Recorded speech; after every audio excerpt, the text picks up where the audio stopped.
Okay. Hey, the broadcaster's live. There we Hello, go. everybody.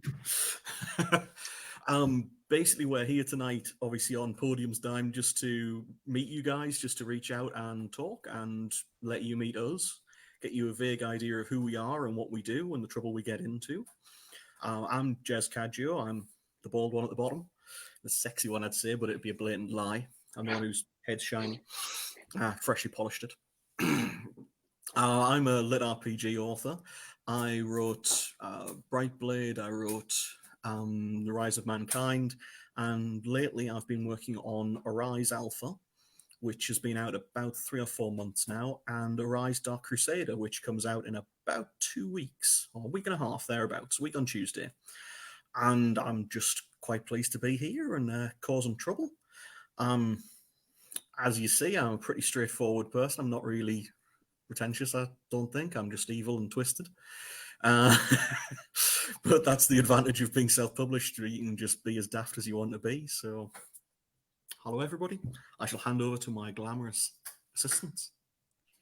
I guess I'm one of the glamorous assistants. You're certainly prettier than me, mate. Oh, thank you. But you've got that shininess on your chrome. That's pretty cool. I'm Davis Ashura. I write epic fantasy novels.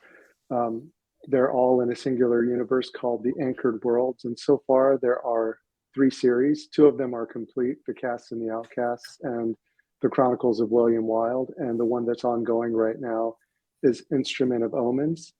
I've got a new series coming out, though, that's also set in the Anchored Worlds. The first book comes out on November 8th in both ebook and audiobook with Travis, who's also here as the narrator, and that's called Blood of a Novice. It was interesting that that series even got written because it was unexpected. I was in the middle of writing the 3rd book in Instrument of Omens, and I had this sort of odd dream. It's kind of a personal dream, but it kept me up for about 4 hours. And I just wanted to go to sleep. I was like, I don't care what the answer is. And I don't know anybody who does know the answer to this question that woke me up. So leave me alone, was what I was thinking. And finally at 6 o'clock in the morning, I was like, all right, I got to get up and I'll just write this down and that'll be that. And I thought that would be the end of it. But then this whole story sort of came out of that. And so that was the basis of Blood of a Novice. And rather than write this, the smart thing would have been to write Instrument of Omens book 4, because that, pays the bill, so to speak. I felt like I had to write this other book, and it was just in my heart. And so I wrote it. And it was also interesting because at around that same time, I was talking to a friend of mine, Phil Tucker. He just lives about an hour and a half away from me. And I'm a big fan of his work. And so we get together every once in a while, have lunch or breakfast, brunch, whatever. And he was telling me about this way of writing where when you create your characters, there's sometimes this wound that they have that lives as a ghost where they learn the wrong lesson in life. And some of the examples were the first season of True Detective and the movie Seven. And I just thought it was a really cool concept. And so that's how I structured my characters in Blood of a Novice was, what if they had a wound that they had as whenever, and it carries through, and they learned a wrong lesson, and it exists sort of as a ghost that sort of pushes them in a way that they shouldn't really go, and then they just have to overcome it. And so that was another aspect of Blood of a Novice that was really fascinating and kind of fun to write. And it's an epic fantasy novel. It's got some progression elements. So if people don't know what Cradle is, that's kind of what I'm talking about, where people get stronger through some aspect that they build up mentally and magically. And it was a lot of fun, and hope everybody likes it when it comes out. And that's about all I got. Hi, I'm I'll Travis, pass it on. and mostly I'm a narrator. That's my job. So obviously I narrated Blood of a Novice for Davis. I'm probably most well known for narrating Will White's Cradle series, and I narrate a whole bunch of stuff for Podium: The Wear of Chicken, The Beginning After the End, a bunch of other stuff besides that. I've narrated so many books, I honestly have trouble pulling them off the top of my head to tell what I'm currently narrating. Um, but I also, I guess now I'm a writer accidentally. So Tell your story. Accidentally, yeah. uh, last year I decided to write something for National Novel Writing Month, which is just about to come up again since November is about to hit. It was called Legends and Lattes, and normally I narrate lots of progression fantasy and lit RPG and stuff about 20-year-old white dudes kicking ass, basically. And so I wrote the opposite of that. Legends and Lattes is like a cozy fantasy novel about an orc who retires from being a barbarian to open a coffee shop. And it's also like a slightly sweet sapphic romance. So I like all kinds of stuff. Anyway, so I guess that's also what I do now. And I just sent off, after a very unexpected year, I sent off book 2 to Tor today. So another book will Congratulations. show up. um, anyway, that's me.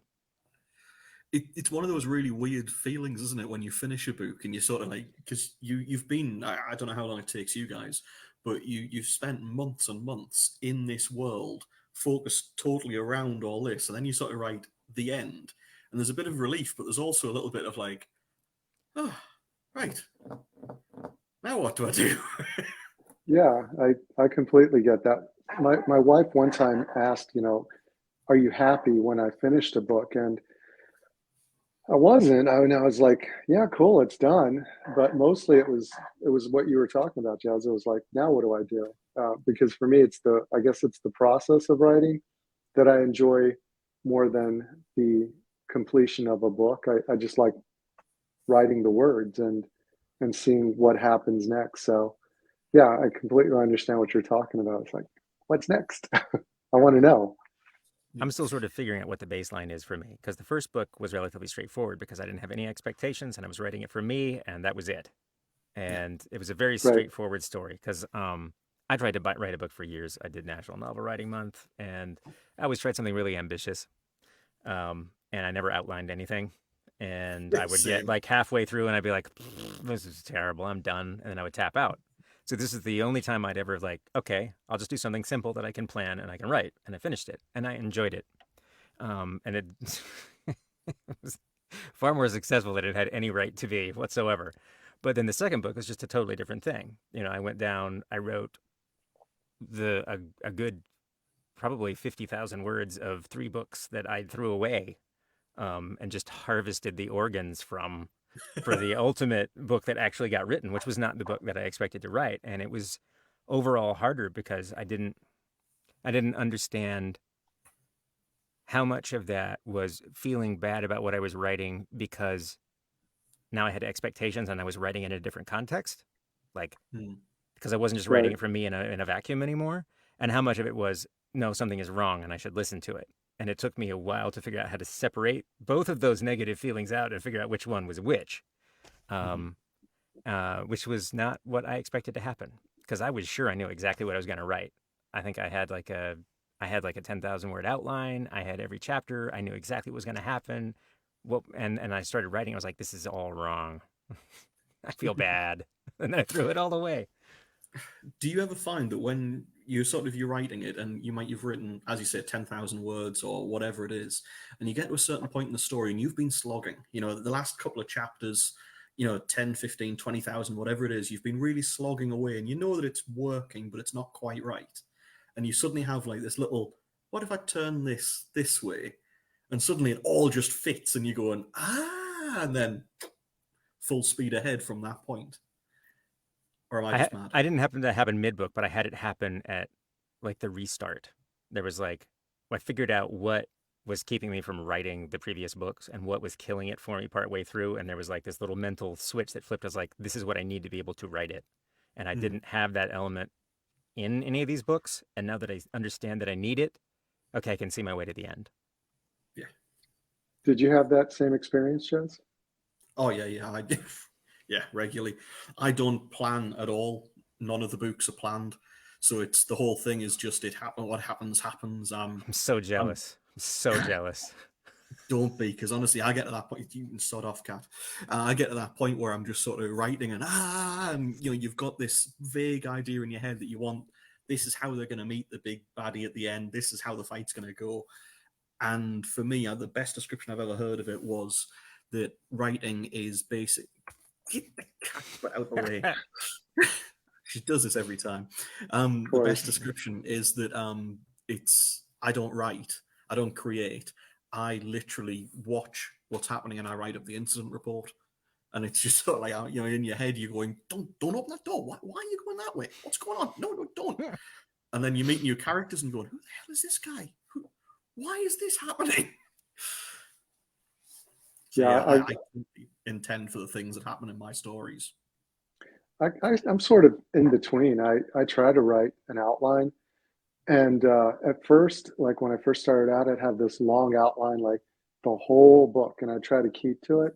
And what always happened is somewhere along the way, the characters start doing different stuff. And then it's like a little bit off the outline, a little bit more. And then before you know it, the outline is junk because they're not doing anything that I thought they were going to do. And then I have to, you know, sort of step back, re-outline, and it happens all over again. And so now I just don't bother with a deep outline. I'm just like, sort of like, okay, this is what happens at the beginning. This is where I need to get to. And then I, you know, make up a few scenes and go for it. But I'm kind of like the same way. It's like, why are you doing that? Why are you doing that? Stop that. You're going to take me off my outline. And so, you know, it's kind of funny how that works out. My outlines end up mostly being about, they're really kind of like a character outline. It's like, this is what the character has to figure out effectively. And I have some events hung on that, but at the core of it is like the characters that I have are figuring something out. Something is changing fundamentally for them from here to here.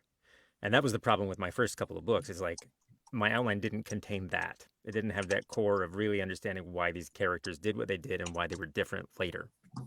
And so they just ended up being ultimately hollow for me. And then I think the only reason I certainly deviate from my outline, but it's not like, it's like there's guardrails. It's like the core of what the character's doing still makes sense, even if they do a little something different here, or I discovered that they need to go over here, but that core journey is more or less there. And as long as I've got a handle on that, then I can make it. That's my rope to make it all the way to the other end of it. And as long as I don't lose my grip on it, I'm okay. But it's one of those things that you do spend so much time trying to keep the story just running along the rails, but you adjust it because sometimes you come across things that make it work so much better. And it's really weird. It's sorry guys, the dog keeps coming back to me. I don't know what's going on. No, the dog is awesome. Just keep the dog right there. Everybody loves there you go. Everybody loves the dog. You can't not love a dog, especially one that looks like that. Exactly. Looks like a tiny little greyhound. He is Italian Whippet. Oh, there you have it. So he doesn't get any bigger. Yeah. See, crime watch sorts everything out. So yeah, I mean, we might as well talk about our books a little bit. Which is probably why we're here rather than just us chatting. Theoretically. Talking rubbish. Theoretically, yeah. Well, basically, I'll go first because I have a problem shutting up and staying out of things. My latest books that are coming out, as I was saying before, are Arise Alpha and Arise Dark Crusader. Now, I don't do nice people. Basically, I don't write nice characters very well. I write very much a case of most of my characters are dark. They're trying to do the right thing. They've had pretty poor life choices they've made, and they've definitely had those situations where it's a case of, you know, if you should turn left, they've turned right. You know, they've picked the wrong choice, and they know that they've picked that wrong choice, and they're going, look, I want to be a better man. I want to sort of redeem myself a little bit here. Steve, that's from the Arise series, is, as I say, he's not a very nice man. He's basically starts off and you meet him floating in the ocean. He's quite happy about his life. He's floating in the ocean off the coast of Crete, so a little island in Greece, which I spent quite a lot of years in. So that's why I based it around there, because I'd spent a lot of time drunk there. And the island is absolutely gorgeous, full of Minoan ruins. Now, Steve's floating along in the water, just enjoying it, having his best life when he meets a couple of girls. Hey, this is great, you know, this is brilliant. This is the kind of thing I'm here for. Except Steve is... The girls get into trouble, and he's caught on camera rescuing them. Great, you know, hey, wonderful, fantastic. The video goes viral, and then the little problems start. Because Steve shouldn't really be there. Steve is an ex-enforcer, and he robbed a bank not that long ago. The problem was that the deal that he'd done with the others was that they would get 120 grand each, and when they robbed the bank, there was only 120 grand. So Steve, being the nice person that he is, decided, oh, well, 120 grand, at least I've got my share. And off he toddles. So he's done a runner, and he's hiding from all the people that he's basically stiffed over, and they come looking. That's when we start off. That's when we meet Steve and sort of start to discover who he really is. Along the way, he discovers nanites. He discovers that he has a gift for uber violence, and he finds werewolves, vampires, and immortals, and decides to kill them. That's basically where we go with the first story. It's nice and straightforward. You know, I like a lot of gory violence. That, you know, if it rips somebody's femur off and beats them to death with it, that's a good story for me. That's about. It's funny because I've read Age of Man, the 3 books that are in Age of Man so far, and I don't necessarily think that the characters in it were dark. They've had obviously dark things happen because it's a post-apocalyptic lit RPG, but the main character is tough. He doesn't take guff from people, but I wouldn't call him necessarily a dark person, just somebody who's struggling to get through a very dark time. And certainly the females, the women that he encounters, they're tough too, but I wouldn't call them dark either, especially, you know, because one's a mother and she's just trying to save her daughter. I'm glad you've read that one, to be perfectly honest with you, because that was my attempt to sort of make things a little bit lighter, a little bit friendlier, a little bit nice. And it, hey, see, Dark Crusader. There you go, Dark Crusader pre-ordering now available. with the female characters in the Rise of Mankind. So starting with Age of Stone, Kelly, who's the main female character, and sort of the main character, Matt, it's his partner and how they develop in the relationship. A lot of people really hated her because she's a strong female character and because she just doesn't take any rubbish from anybody, basically. People are very much split down the middle of, I hate her with a passion, or I really like her because she doesn't take any rubbish from anybody. So I'm glad you liked that one. I really am. Yeah, I really enjoyed it so far. So I'll have to read the other one though. That one sounds kind of grim. It's more. I really enjoyed writing that one. There's 2 books out in the moment in that one, with the audio for this one coming out now, and it was intended to be one book. It was intended to be a standalone, which was literally a case of, at 450,000 words, I thought, I'm going to have to split this into 2. And then as it approached 500,000 words, and I realized that I couldn't finish the story I wanted inside of probably 700,000 to 800,000 words, I thought, yeah, this is going to have to be a full series now. So. Yeah, there you have it. Yeah, I mean, is that how yours started off, Davis? I mean, do you just sort of like, do you have a plan for, I want to do 6 books, I want to do 12 books? I wrote my first series, Cast and the Outcast, and I always knew I wanted it to be a trilogy, and I landed it as a trilogy. And each book was a little bit longer, but I mean, we really got word creep in our books these days compared to when I first started writing in 2014. First book in Cast and the Outcast was a big book for that time. It was 150,000 words, and the final book was like 180,000 words. But I wanted it to be a trilogy, and that's what it was.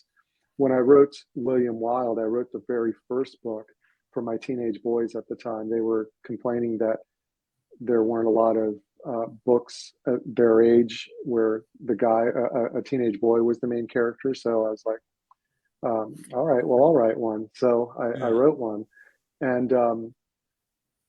that's, I didn't expect it to be linked to the Anchored Worlds, but then my main character from the Cast and the Outcast she insisted that she was part of this world. And so she dragged the other main character from Cass and the Outcast into William Wilde. And that was the birth of Anchored Worlds.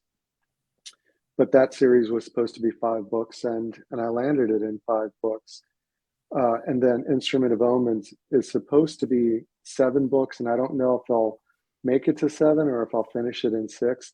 I thought this book would get me done with the series in 6 books, but I'm actually thinking it's going to end up being the 7 that I originally planned for. So that's kind of cool, I guess.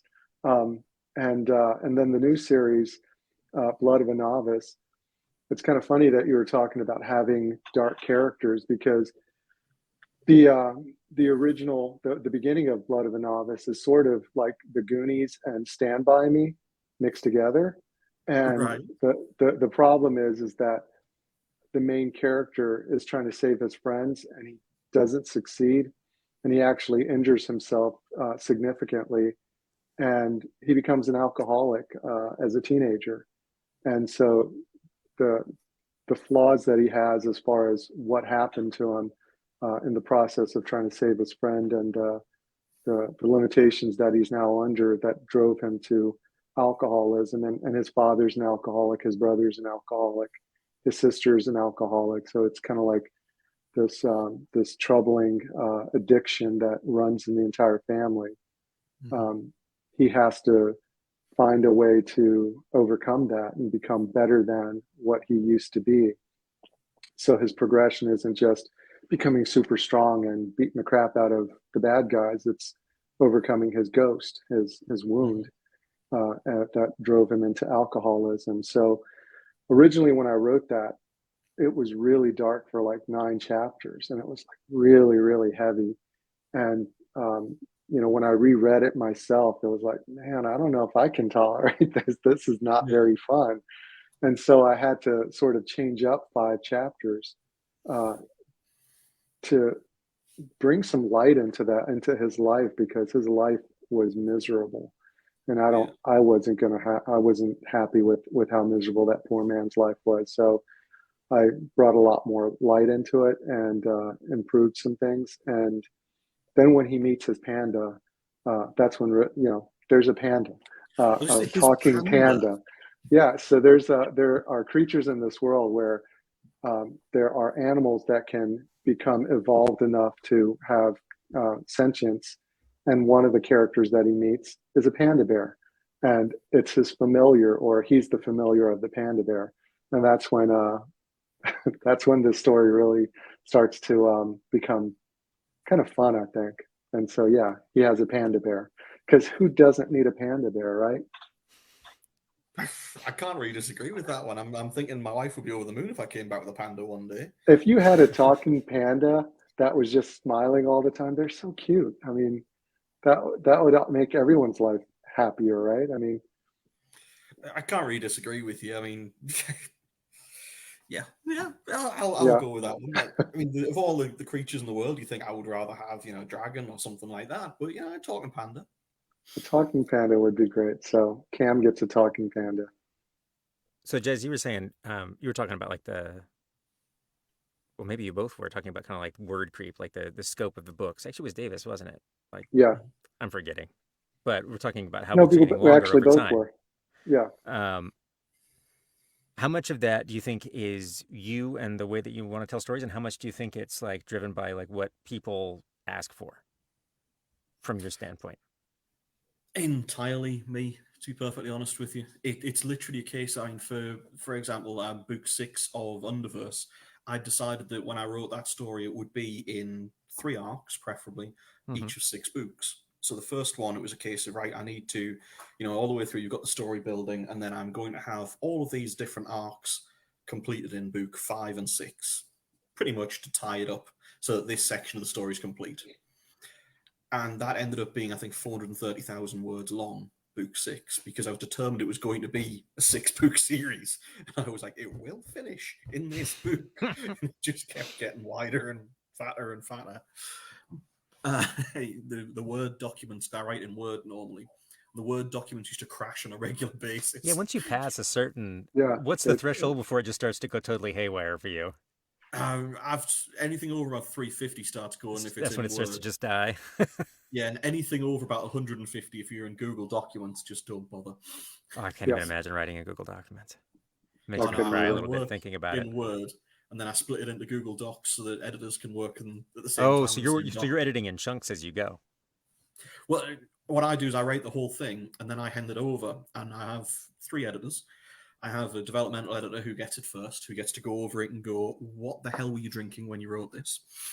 Which is quite common. Then it comes back to me, and I make sort of some changes. I disagree with some, I agree with others, and then my other 2 editors work, and they are sort of line and grammar, essentially a copy, Mm-hmm. and continuity.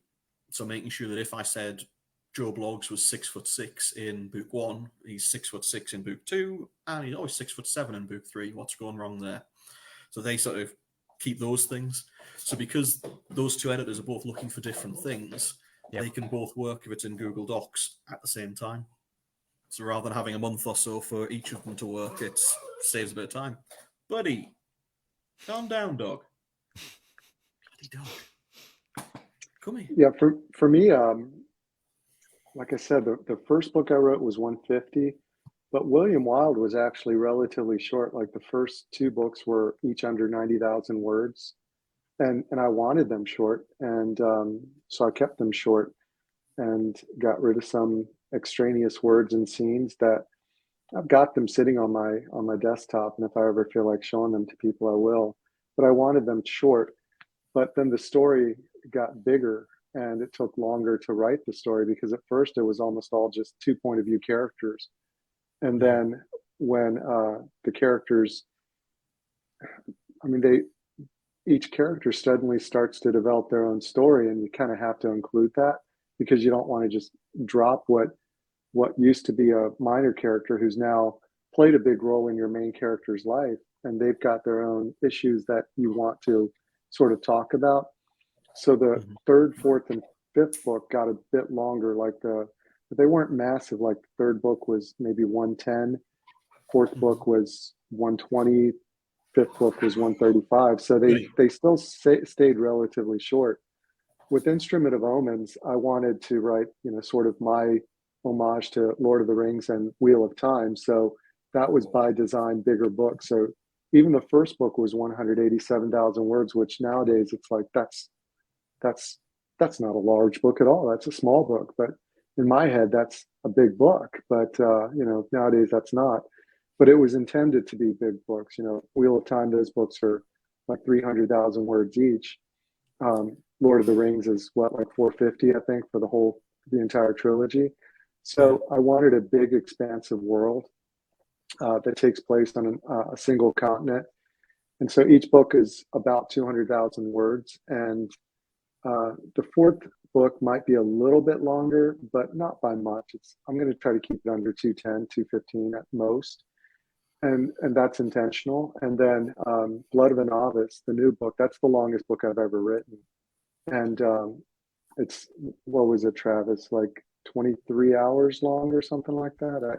I can't, somebody I was can asking probably me that. tell you, since it's sitting here somewhere. Okay, well, I it's can tell about you 200 exactly and how long it is. Oh, there it is. Let's see. It is. It's about 21 and a half hours. I think it's probably, I'm guessing it's 220K words, something 225. I'm not positive, but yeah, it's a little bit less than that. I think it's like 215, 220, 215. something like that. Yeah, Yeah. it was a long book. For me, that's a long book for me. Yeah. And I felt like that was the right length for it. And yeah, I try to keep it in a certain range, but I could imagine being like Jez, like I'm going to get this done, and suddenly the book just keeps on expanding, and I don't know what's going to happen if I reach that point. I won't be happy. I know I'm thinking for the next Arise, because I'm writing it in sort of two books at a time each time. The next one's probably going to be the same size, which is going to be around the 500,000 mark. So Oof. split into 2 books, but Yeah. it does take a while. And as we were saying before, you've spent so many months in this world, and then you sort of finish and you go, oh, what do Yeah. I do now? How do I live? So you think You go to for Dragon readers, Con. yeah, well, I have trouble for letting readers go of them. especially, you spend a day, a week, whatever it is, reading our books, and it's like, and then you message and go, hey, that was great. When's the next one out? And we're still recovering from having just released that, going, oh, thank God it's gone. It's madness. So go on, Travis. Are you going to tell us all about Legends and Lattes a little bit? It feels weird because it's it's not a Podium audio book, but I guess so. we're here anyway. You might as well. Yeah, You might as I might as well. well shill for myself. So Legends and Lattes is like the opposite of what Jez writes. It's about nice people mostly. Yeah, it's definitely Somebody told me it was like competence porn. So it's basically about people who are adults and have figured out most of the basics of being human beings. So very few of the dramas are like, they're usually never dramas that could be solved by somebody just actually saying what the hell they actually meant. Because as a 40-something-year-old person, I get really frustrated with that kind of drama, because I'm not a teenager and I don't act like a teenager. And I find teenagers a little bit exhausting, having some of my own.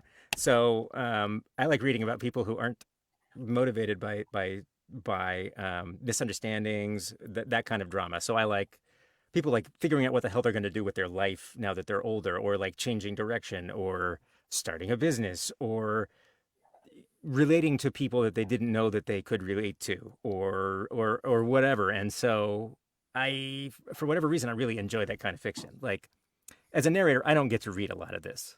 I read a lot of progression fantasy and a lot of RPG, and I love this stuff. I mean, I'm a huge genre fiction fan, but also I really wish I got cozy mysteries to narrate, because they're great. Because it's like freaking chicken soup.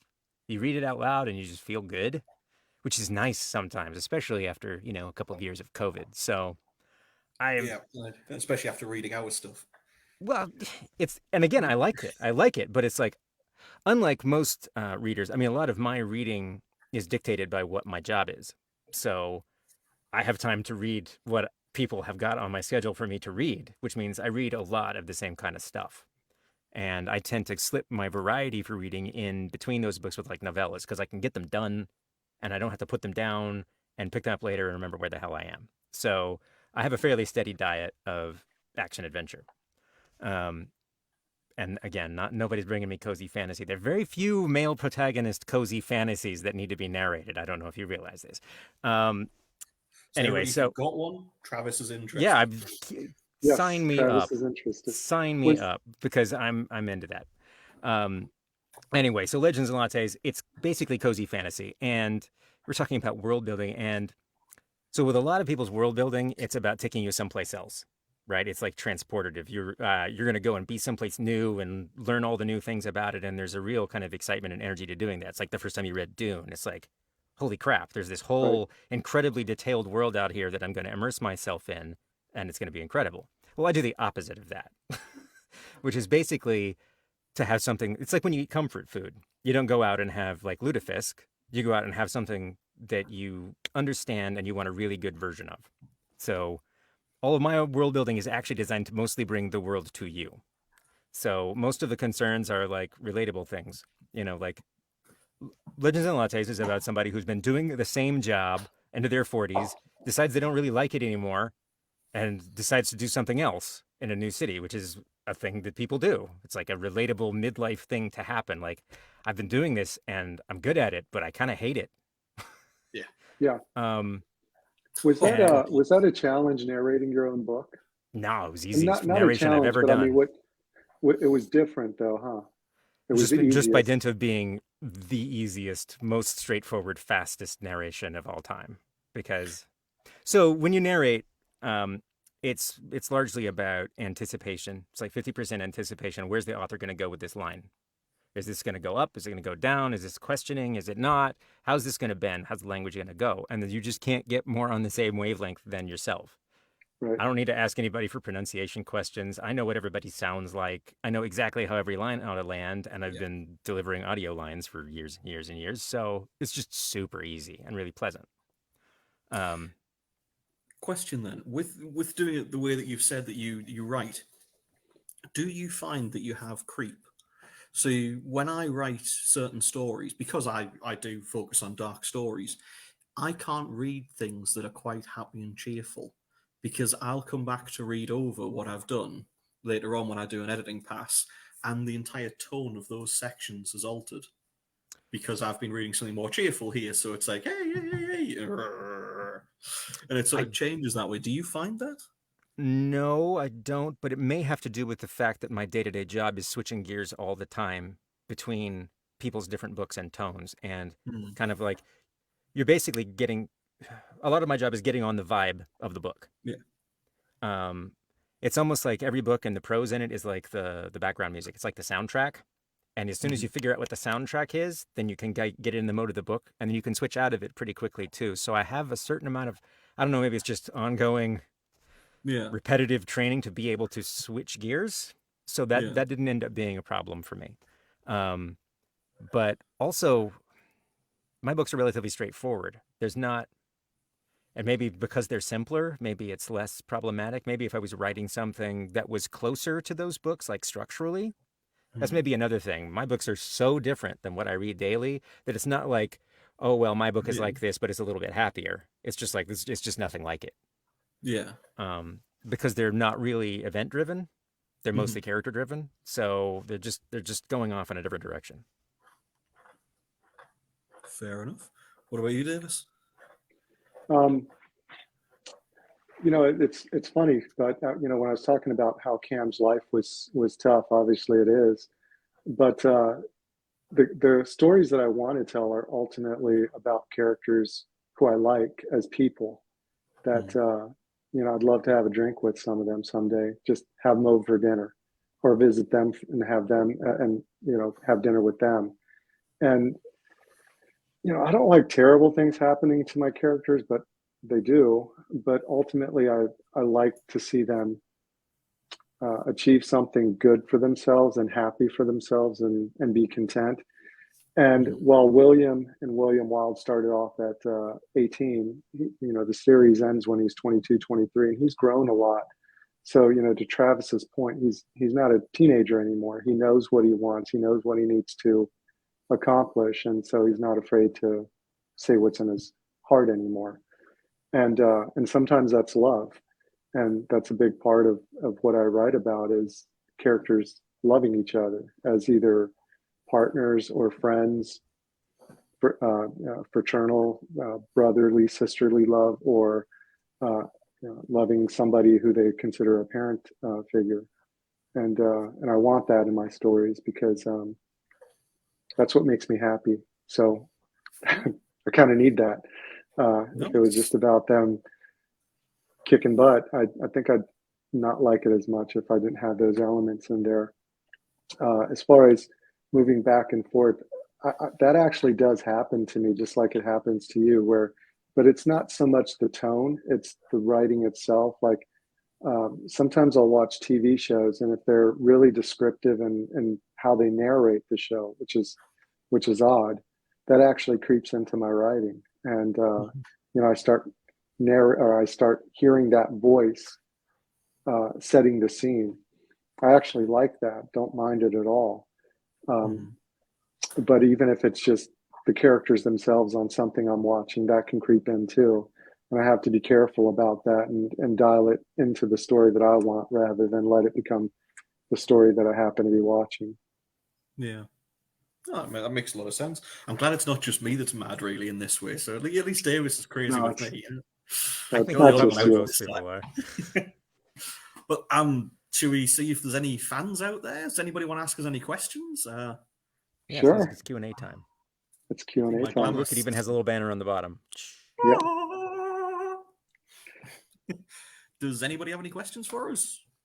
I know it takes usually these kind of things take about a minute or so to update. So if you do, that's great. If you don't, if we're just talking to We'll make ourselves, some up. that's fine. Favorite books Favorite by people not in the stream. Ooh, Oh, I that is such a big question. go on, Davis. I'm a big fan of Eden Hudson, so I'm going to throw Eden Hudson out there. I always like to Yeah, pimp Eden Hudson. I think she's amazing. which ones? So I've read the Death Cultivator books. Is that Death Cultivator is great. I'm in the middle of going through Path of the Thunderbird right now, but I just like the way she writes. She writes great characters. She has these really lean, propulsive narratives. Um, they're just, they're, I don't know. I think her books are just gutsy, and they're always doing some interesting stuff. They're always taking something and giving it a quarter turn to the left, and I just think she's awesome. I'm a bit older than y'all, so I can go back to, geez, books from forever ago. But obviously, I mentioned Lord of the Rings and Wheel of Time. Travis mentioned Nothing Dune. wrong with Wheel of Time. Nothing wrong with that. Um, Travis mentioned Dune. I loved Elfstones of Shannara. That was one of the formative books when I was a kid. Yeah. The first three Thomas Covenants. You're not Going that much into older the than 80s. me. I'm a little bit older than you, Travis. If you're only in your 40s, I got some years on you. You're only as old as the person you feel. There you go. You But look youthful. oh, thank you. I appreciate it. Even if the white beard sort of makes me look my age. But moving into more modern books, I liked. Well, I already mentioned I read Jez's Age of Man. I really enjoyed that series. Thank you, dude. One of my favorites is Senlin Ascends. I love that entire series. Um, there's a lot of different books that I like, and I'm drawing a blank on it. So I'm going to let Jez talk about it while I go look and see what I've actually read. I would say one of my favorite series at the moment that I've read again recently. I've actually started listening to now because they've just come back onto Audible. Was Challenger's Call by Nathan A. Oh Thompson. yeah, I've read So, that. I think I it's like that. I Rise. enjoyed that a lot. Yeah, I think it's Rise, the first book. It Challenger's Call is brilliant because I won't obviously give too much of it away, but it centers around Wes Malcolm, who's a severely disabled teen, disabled through an accident, and it covers his life as he discovers that it wasn't an accident, and as he discovers that he can heal, that he can grow. And one of the sort of formative quotes from it is rise up, paint love on their arms. And it's basically all about this character becoming a king and being something amazing at it, really sort of being the kind of person that you would want to respect, that you would want to serve, that you would want to be around. You know, he takes no rubbish from people, but he also lifts up those that deserve it, punishes the guilty, and saves people. I think it's a really, really nice story, as well as a very, very well crafted one. So I Let's check that definitely out. recommend that one. I'm trying to think of what else.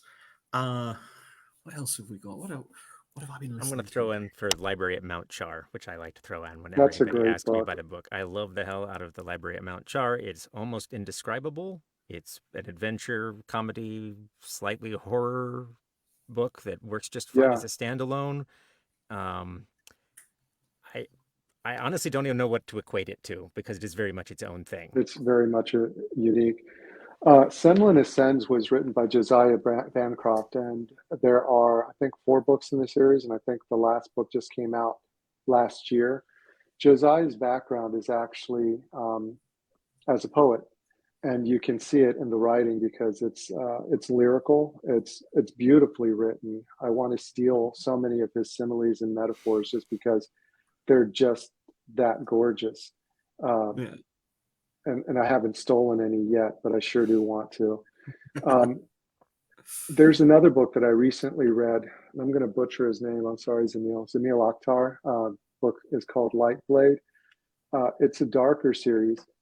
It's the first book in his series, but it reads like what would happen if a progression fantasy was set in a North Korean prison camp, and it has aspects of Inception in it. Um, it's Wow. it's really really cool just because it's so unexpected. I mean that North Korean prison camp environment of can't trust anybody and you're just surviving. It was really well done. Another book that I recently read was by Rob Hayes, and it was called Titan Hoppers, and it's a sci-fantasy. That one is just a lot of fun. Puts a smile on my face because it was so much fun. It's sci-fantasy. It's set in the future. Humanity that exists that they know of lives on these little ships that are sort of existing off the carcass of a Titan, which is, you know, a mechanical construct that I think is about the size of a planet, except the construct is about to blow up, and so they have to find a new carcass to live off of. But I really enjoyed that one too. And then of course Evan Winter, Rage of Dragons. That was so Evan's got an interesting story. That book was originally self-published, kind of like Travis's Legends and Lattes, but Senlin then Ascends did the same thing, actually. yeah, Senlin Senlin was Ascends also did the same thing, but that was also originally self-published. But Rage of Dragons was as well. And then that is a psychopathic main character, but he's so interesting to read about just because of how driven he is. I mean, he's focused on one thing, and nothing stops him from trying to achieve what he wants, which is respect. He lives in a very caste-driven society, and he's in the lower caste, and he will not allow the upper caste to treat him and his kind poorly anymore. And but how he goes about it is he's so brutal to himself, but he manages to achieve what he's talking about, wanting to achieve. So that's another great series that I really enjoyed. Dirk Ashton's Paterna series, which is an urban fantasy that I think is like the most epic fantasy that you'll ever read in your entire life. That's a pretty cool series too. I could go on and on with with stories. We should see if they have other questions too. Yeah. Are there anybody else? Davis, why? Davis? I want to write the story that I want to write, and sometimes trying to focus myself on a word cap makes me make the story a little bit more focused on exactly what's important. And so I don't want to ever, because this could happen to me, I could just end up bloating the story, and it's not really about what I'm trying to say with the story. And so the word cap is sometimes just necessary for me to maintain the integrity of the story. So if I just let it go, I think that it would just dilute the essence of what I want to get across. I think that it basically, I like very big stories. My smallest story was 180,000, and as I say, my biggest one was 450 or so. It basically comes down to two things. First of all, is the size of the books, being realistic about it. If you are self-published, as we are, then two of us are. You know, some of us published through traditional means. But, I did both. Yeah, exactly. You just like to do it all. It basically comes down to the fact that Amazon, who is the main person in this genre, has very set caps on the size of a book.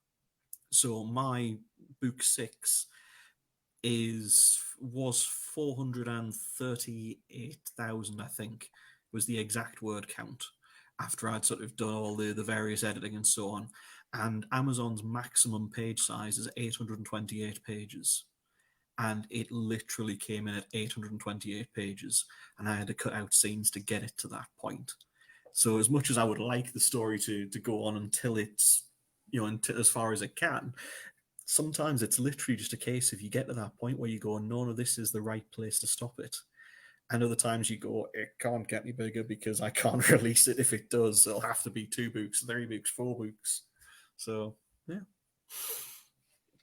Yeah, and for the 4th book that I'm writing right now, I really thought that I would hit the midway point of the book at a certain point, but it turns out that's actually going to probably be the end of the book. And so there you have it.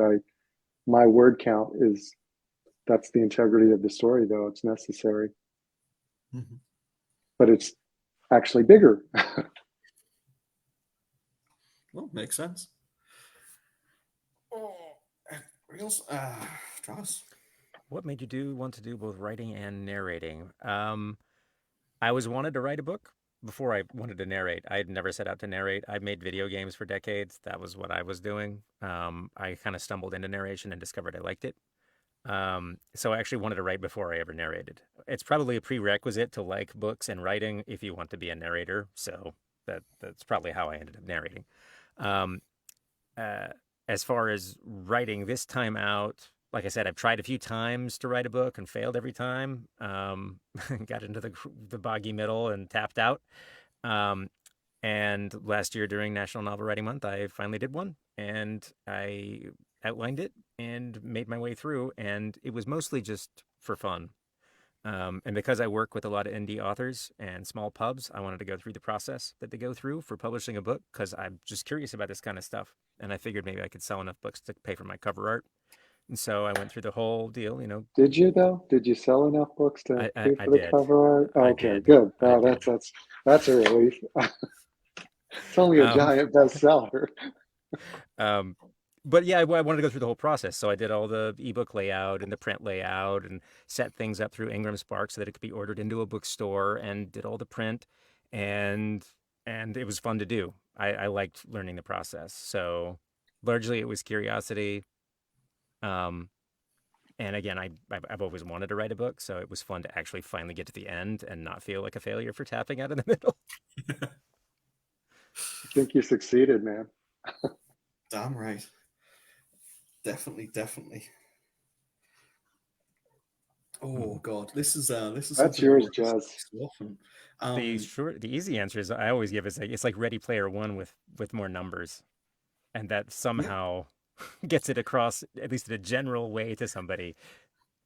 It's basically it's a normal fantasy story for me. It's a normal fantasy story, but that you can track the progression that you make. So if, for example, you're a chef, you cook a steak, you cook 100 steaks. Your first steak is never going to be as good as your 100th steak, provided you're actually paying attention, obviously, because as time goes on, you get better at the job that you do. A lot of progression fantasy and lit RPG is simply putting a number to that and saying, well, you cooked one steak, you are level 1. You cooked 3 steaks, you've just reached level 2. You've cooked 25 steaks, you've reached level 5. It's just saying, hey, this is a quantifiable way of working things out. As you kill things, you get XP. It's what would happen if you took Skyrim and Novelized Wheel of Time and mashed them together. It's formalized communicable power fantasy. It's like where you ascribe actual value to power fantasy. Yeah. If you could have Dragon Ball and you could tell, at every point exactly how far along the power curve you were. Yeah. You'll come across 2 major sayings in lit RPG if you're interested in it, which is how crunchy is it? So crunchy is basically how much into the numbers and how much into the sort of in-depth figuring out of things. I don't do crunchy because I am terrible with numbers. So my first ones had a bit more crunch. Now they're not so much at all because it's far too complicated for me. But yeah, a lot of people do want to know how crunchy it is or how juicy it is. But juicy, I do not get at all. Yeah, crunchy makes sense. Juicy doesn't. I don't get. Yeah. Anybody else? Oh, jeez. So I still have a day job. I'm a practicing physician, and so that's that actually drives my writing schedule. So get up, go to work, do my job, taking care of my patients, and usually get home, and then I start writing about 8 o'clock. I write for about 2 or 3 hours, Monday through Thursday, and then Friday, Saturday, and Sunday I push a little bit harder. I usually write for about 6 to 8 hours those 3 days. I don't see patients on Friday, so that's my writing schedule. I rinse and repeat, wake up on Monday, and if I'm not on call, keep on going. Trust? So normally, since I'm not a full-time writer, but I am a full-time narrator, I'm not writing. But when I do have a book to do, it's a couple hours in the evening after I've finished my job. Again, got my day job too. Aiming for about 2,000 words, which is almost always around a chapter. So usually I'm trying to do a chapter a day until the book is done, with no missed days. Just go until it's over. Yeah. See, my chapters are usually between sort of 5 and 8,000, just because of the way I write things. I work full time as an author now. Have been for the last 2 years. I basically write Monday to Friday, 9 to 5, thereabouts, and that is it. I don't work on the weekends. I don't work on the evenings, unless something sort of happened. Unless there's been power cut during the day and I haven't been able to work. Then I might change things around. But I find for me it really works well to have a set schedule, because otherwise, working in my office, I would just chill out.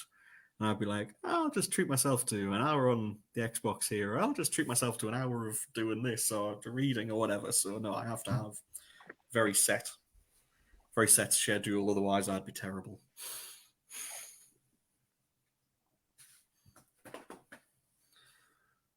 Oof.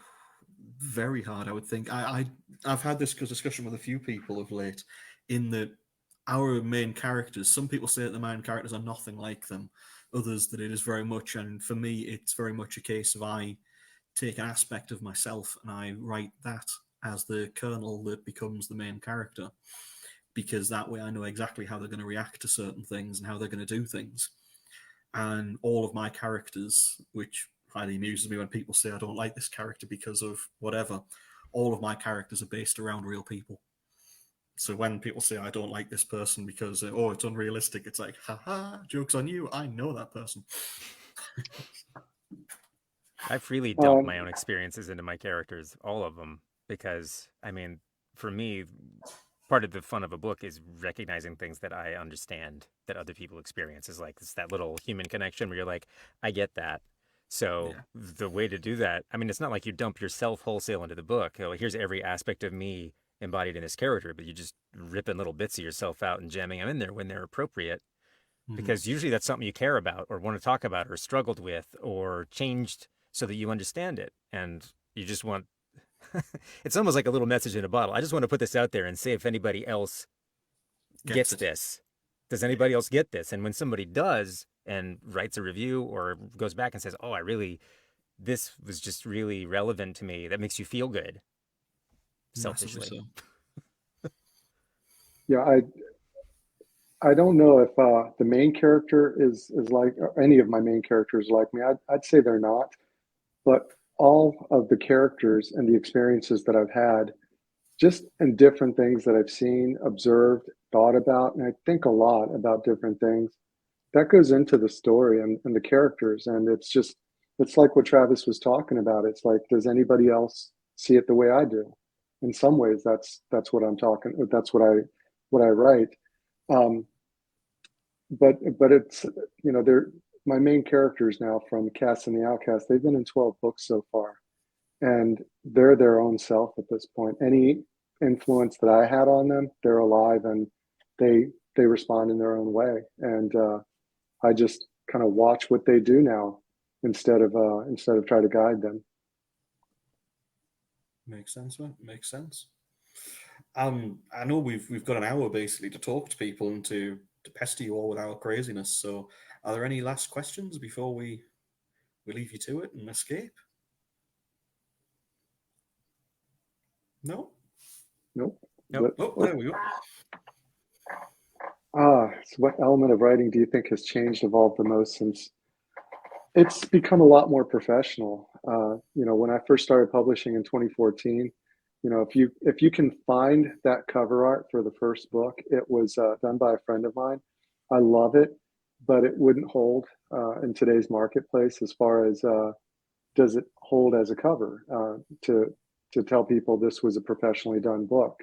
It was really hard to get cover artists at that time. So that's one obvious change. It was really hard to find editors at that time too, way back in 2014. Now it's not so hard. And to, I pride myself on and I know Jez does, and I know Travis does, on having a book that's as well edited as anything you'd find that's coming out of New York City or London that's traditionally published, in terms of grammatical mistakes and just quality of writing. I think that the indie author scene, the quality of writing is tremendous right now. So I think those kind of things have really been enhanced. Just the professional quality of the book. It was always there, but now it's just really obvious. Yep. Well, that makes sense. I mean, I have to agree that it's definitely become easier. I've been, I say, writing for the 3 years now, and it's definitely has become a lot easier to get people to find editors, because the more people that are in the trade, the more people that you say, oh, well, actually, I know this guy here who's I can speak for personally, who was a really good editor. Yep. I know this person, and it saves you a lot of heartache with it, really. There's also just been a lot more acceptance in the reading community. It used to be it was just something that you did if you couldn't get a publishing deal. Now it's you make that choice for other reasons, and I think that's wonderful. Yeah, definitely.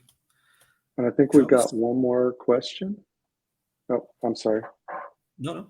How did I come up with the idea of nanites? For Steve,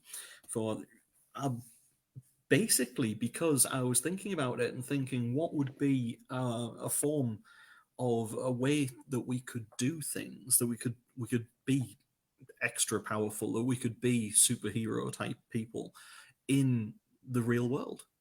And it's literally a case of using nanotechnology to rebuild ourselves, to improve our muscles, to improve our bodies, to do things like to create gravity fields. All these things are quite possible through nanotechnology.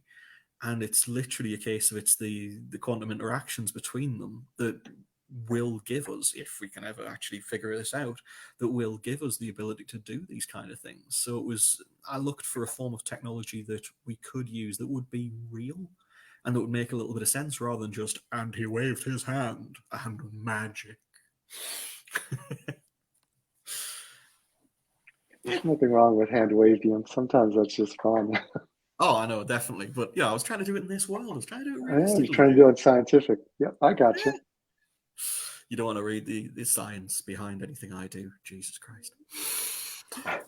Okay, guys. Well, we've passed the hour mark. We were allowed basically an hour to come and pester you all. So yep.